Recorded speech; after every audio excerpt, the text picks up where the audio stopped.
We left off Dalid. We left off Mishna Berura Dalid, page 169.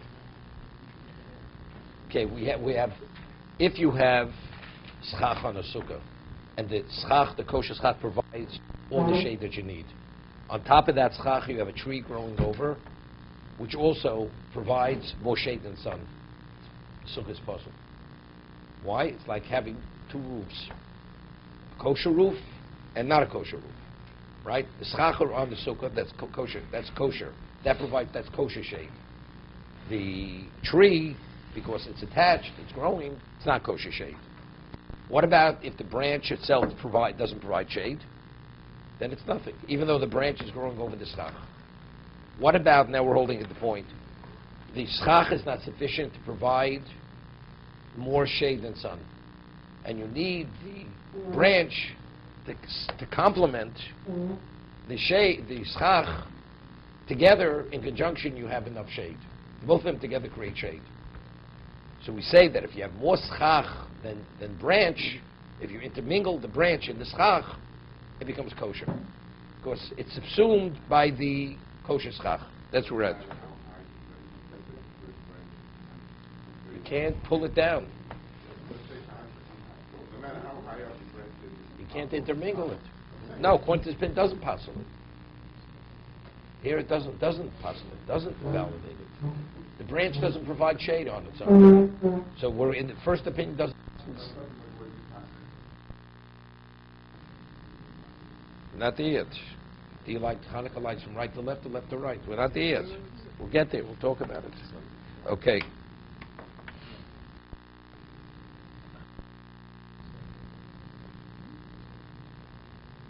Okay. The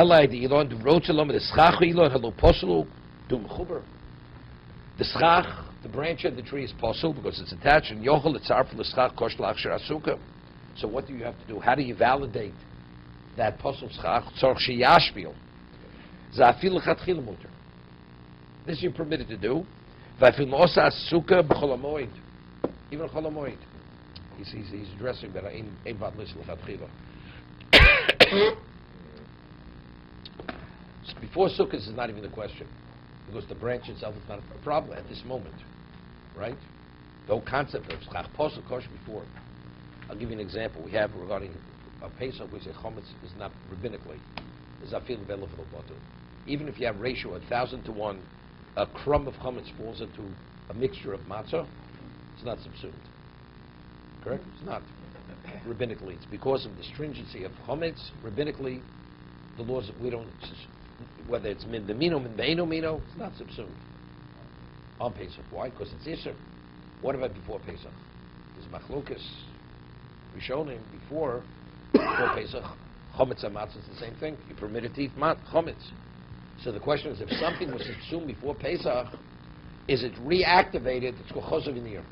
Is it reactivated on Pesach? Once it's already dormant, is it reawakened or not? So some say, well, it's heter be'heter. It was heter before Pesach. It was permitted, so therefore once it's subsumed, there's nothing. On Pesach, so therefore it remains subsumed. We're saying before Pesach it's understood you're permitted to intermingle the branch. Because Pesach, before Sukkot. Before Sukkot, the concept of you have no obligation in the Sukkah. So for all intents and purposes, everything's okay. So he's saying, when the Gemara said, the Mishnah, it's a Mishnah, that you're permitted to intermingle the branch of the tree, it's even chol hamoed. We're not making any differentiation here. As a, People would say that when it comes to mixing... When would say, wait a moment. Right, is that what you're talking about? Okay, wait a second. Right? And he says over here, it's not possible to say in vadlis l'chatchila.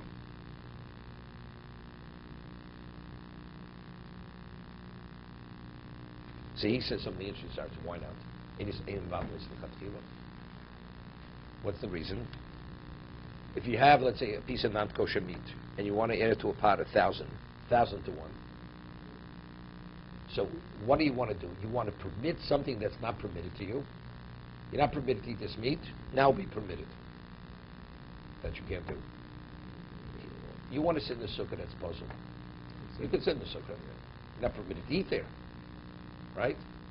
So it's not you're permitting Isser. You're validating the sukkah. We're talking about validation.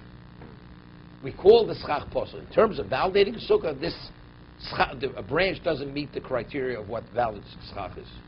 But it's not an iser. When Chazal said it's something that's forbidden, it's not forbidden. Therefore, that principle has no relevance to our discussion here.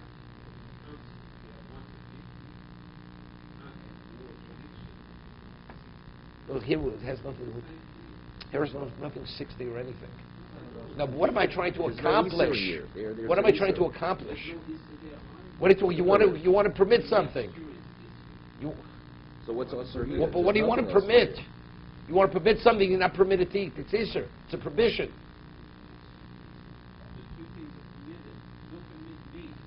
You have one piece of meat in 5 pieces of non-kosher meat and 5 pieces of kosher meat. What's Isser? Yayin Nesech.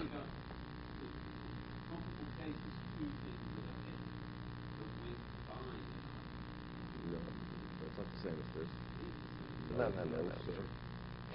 This is like this, you understand? Why don't you talk about the regular, then we'll get to Basar B'Cholov. Basar B'Cholov is a chiddush. You know, I mean, it's not so simple. Who said you're not permitted if you have 60 times as much meat as milk? Who says you can't add milk to that meat? Wait a second, wait. The Gemara doesn't say it anyway. The Gemara does not say that you cannot add milk to a pot of meat. We have 60. If you're dealing with Isser, a non-kosher piece of meat, you want to add it, but you're not permitted. Because you want to be about this. Discusses your question. Right? Ain't battle Isla Chatchila.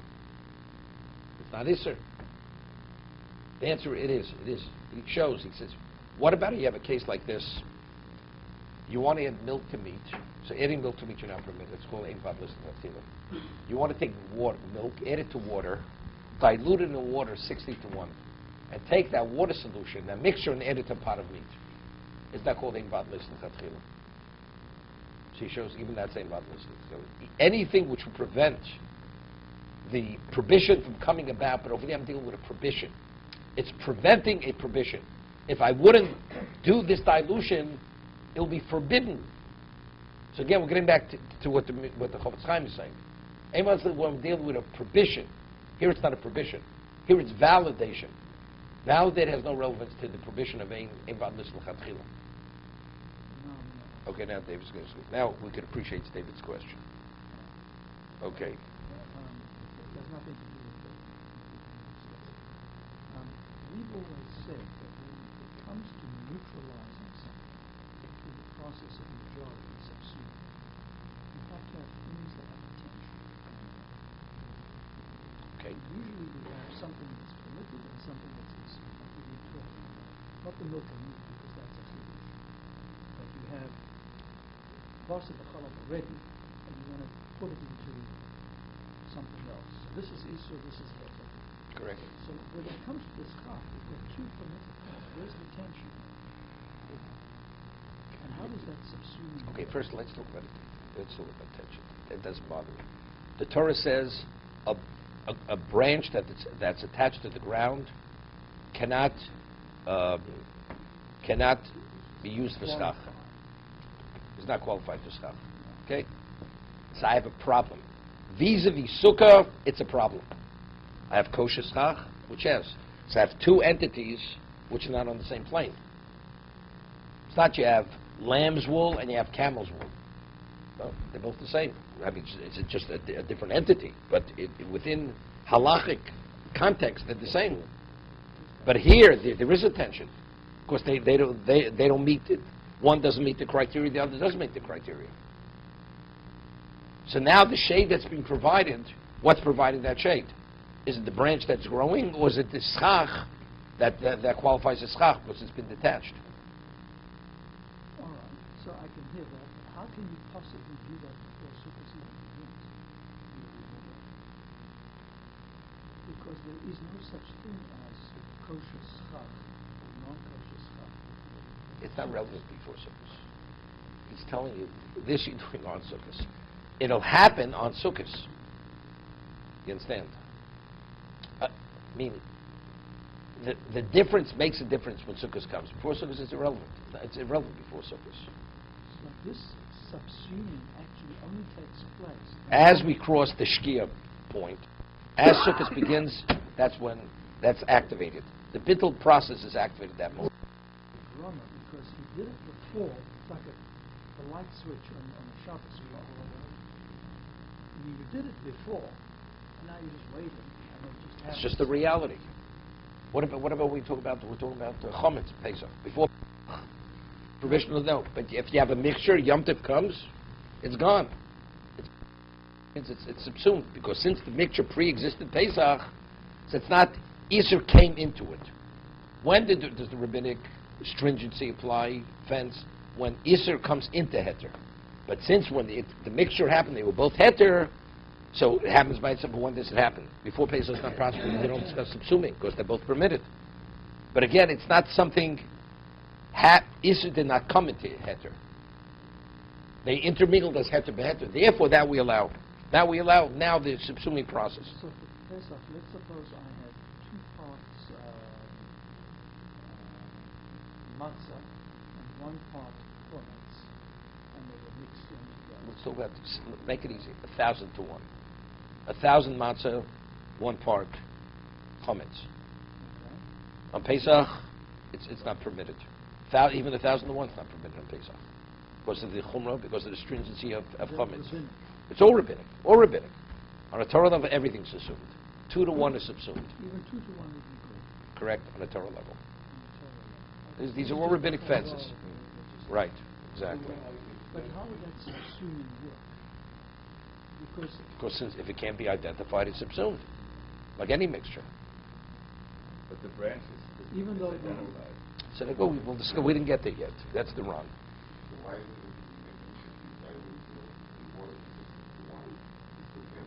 Because that's included in Invatlis L'Chatchila. let's say you have a dish of water that you use to cook and a drop of milk fell into it. No, fell in accidentally is nothing. Here, intentionally. On purpose. It's intentionally. Well, a drop falls into meat unintentionally. It's also bottom. It's not a problem. So, Rabbi, one prepares a basic cake for Pesach with nuts in it, and there is a part of hummus in it. So it's perfectly kosher before Pesach. Why shouldn't it be kosher before Pesach? It is kosher. Of course. Yeah. But when it comes to Pesach, it's still kosher. We rule you're not permitted to eat the cake. I said there's such an opinion. There's such an opinion. We're machmir. We're machmir. If any mixture of chametz in there, it's off limits.